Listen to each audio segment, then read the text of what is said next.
El proceso de la venta personal. Calibración. Hay una regla en las ventas que es: un buen vendedor no habla, un buen vendedor escucha. ¿Qué significa esto? Tenemos la mala idea de que el vendedor es una persona que debe de estar hablando siempre. Y la realidad es que el buen vendedor es la persona que hace preguntas correctas y que escucha lo que el cliente quiere. ¿Qué dice Brian Tracy? Escucha atentamente.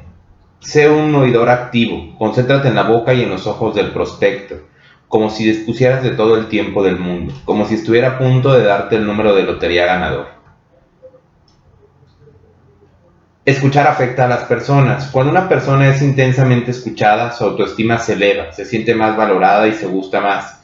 En ventas es la técnica más poderosa de todas. Los grandes vendedores concentran toda su atención en entender los pensamientos, sentimientos y necesidades de los clientes antes de hacer cualquier intento por vender. Hay que hacer una pausa antes de responder. Cuando tú haces una pausa, tú le comunicas a tu prospecto lo siguiente. Le estás comunicando que estás considerando cuidadosamente lo que acaba de decir. Te permite escuchar al prospecto en un nivel más profundo y evitas el riesgo de interrumpir. Hay que preguntar para aclarar. No podemos hacer suposiciones. Si el cliente dice, es demasiado caro, ¿qué quiere decir caro? ¿Qué es caro para ti? Cada vez que preguntas qué quieres decir, el prospecto se extenderá en lo que acaba de decir. Y así evitamos hacer interpretaciones y poder dar por cerrada una venta cuando realmente podemos seguir intentándolo. Hay que permitir el silencio en la conversación. Algunos vendedores no se sienten cómodos con el silencio y esto es crítico para las ventas. Recuerden, la venta tiene lugar con las palabras, pero la compra tiene lugar en el silencio.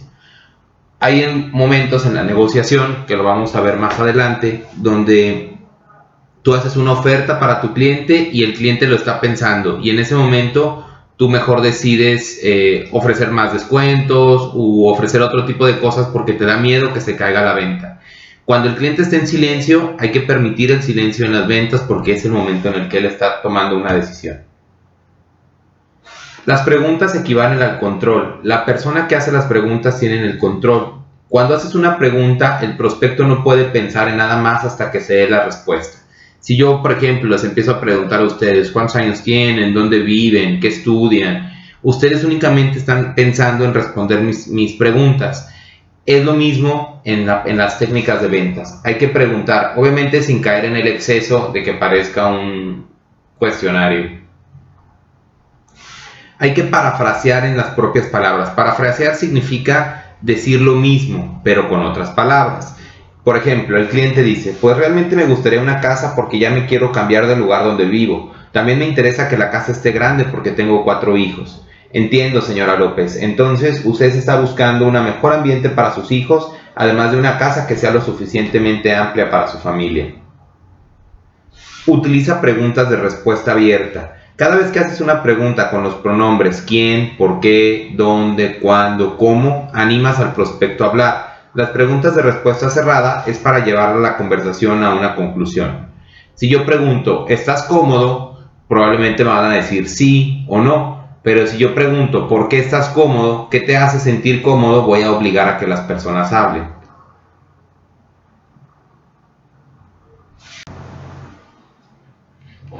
Existen maneras de escuchar. Está la manera que es la autobiografía. No escuchas para comprender, sino para contestar. Es el caso típico que las personas siempre están discutiendo y tú estás hablando y la otra persona, no, estás equivocado. Otro tipo de personas que lo filtran todo a través de sus propios paradigmas. De seguro te tiene envidia. Otro tipo de personas que leen su autobiografía y generalizan en la vida de las otras personas. Todos los hombres son iguales como cuando Pedro, y la realidad es que no están escuchando. Una escucha empática es aquella que se hace a través de los 5 sentidos. Por ejemplo, hay 5 niveles para escuchar. Ignorar, no escucho nada en absoluto. Fingir como, sí, ya, correcto. La escucha selectiva, solo estoy escuchando cierta parte de la conversación. La escucha atenta, cuando estás prestando toda la atención. Y la escucha empática, que es la que les acabo de mencionar. Normalmente tenemos la escucha selectiva. En un estudio se dice que una persona de 1 minuto que alguien habla, escuchas alrededor de 10 segundos de manera activa. ¿Qué es la escucha empática? Es más que registrar, reflejar o incluso comprender las palabras pronunciadas. Solo el 10% de lo que comunicamos está expresado en palabras, el 30% en sonidos y el 60% en lenguaje corporal.